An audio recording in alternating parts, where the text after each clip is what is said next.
Beneath him the snake pit seethes. The air is thick and humid, carrying the sharp, musky stench of reptile and rot. Venom glistens on glistening fangs, tiny droplets catching the dim torchlight like beads of molten gold. Ragnar Lothbrok, the legendary Viking king, conqueror of Paris, terror of Francia and England, hangs suspended in a wooden cage, the rough-hewn timbers creaking with every sway. Below, dozens of venomous adders writhe and coil, their scales rasping against one another like dry leaves swept in a restless wind.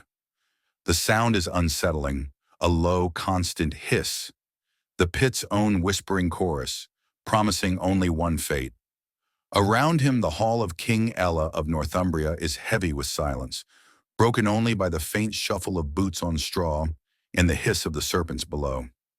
Ella stands nearby, his eyes fixed on Ragnar with cold satisfaction, the faintest curl of a smile pulling at his lips. He is ready, eager, to end the life of the most feared Norseman of his time. But Ragnar Lothbrok does not beg. He does not plead for mercy, nor curse his captors. His face is calm, his eyes steady. A man accustomed to storms does not fear the rain, and then the first strike comes.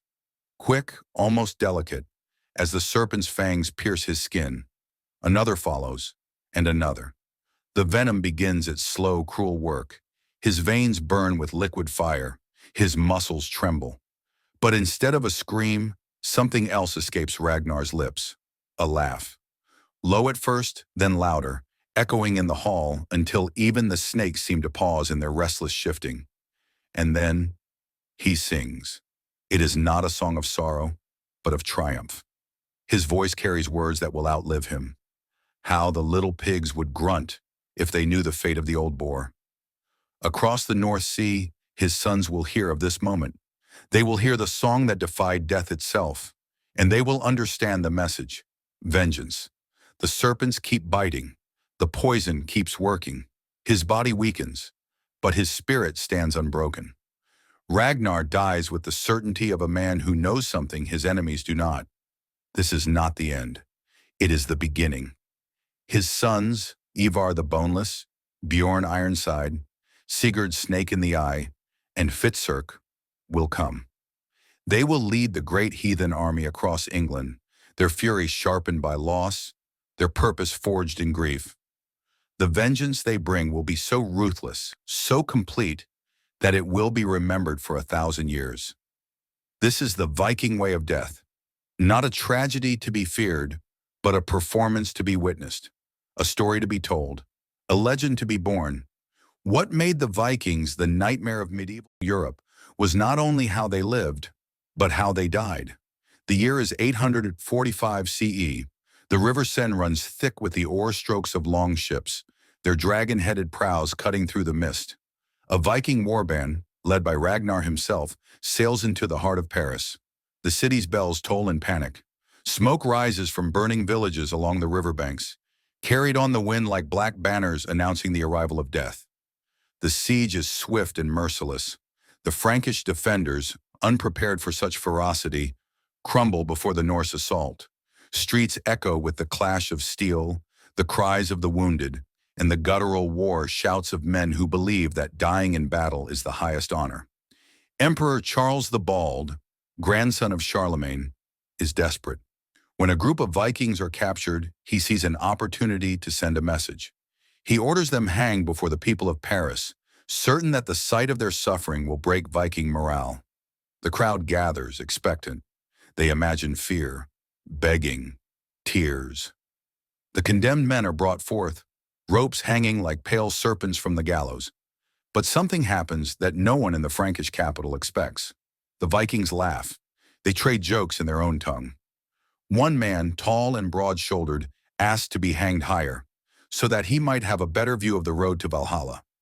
Another, bleeding from a wound on his side, requests a piece of his own intestine be nailed to the gallows post, so that future travelers might carry it as a lucky charm.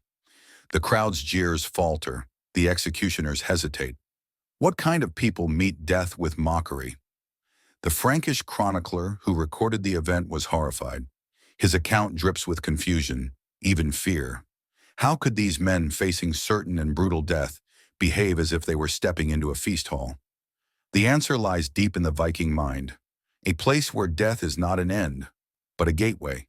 In the Norse world, the manner of dying matters more than the years lived. The only true defeat is fear.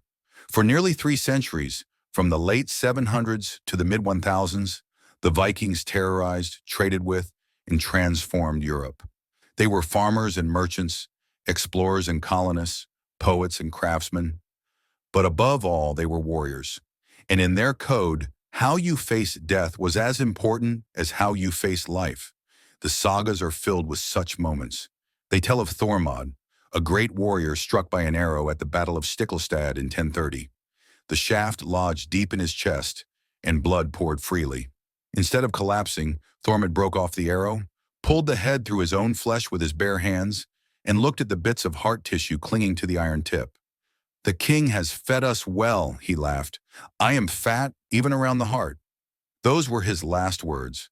He died moments later. This was not bravado for the living. This was the Viking way, to turn even the most gruesome death into a final act of defiance, a joke that would echo beyond the grave, and a story that would outlast the body. To understand why the Vikings were so dangerous, we must understand their deaths. And to understand their deaths, we must step into the dark, blood-soaked world of the Viking Age, where history and legend blur, where sagas hold truths, and where the deadliest Viking weapon was not the axe nor the sword, but the mind that wielded them.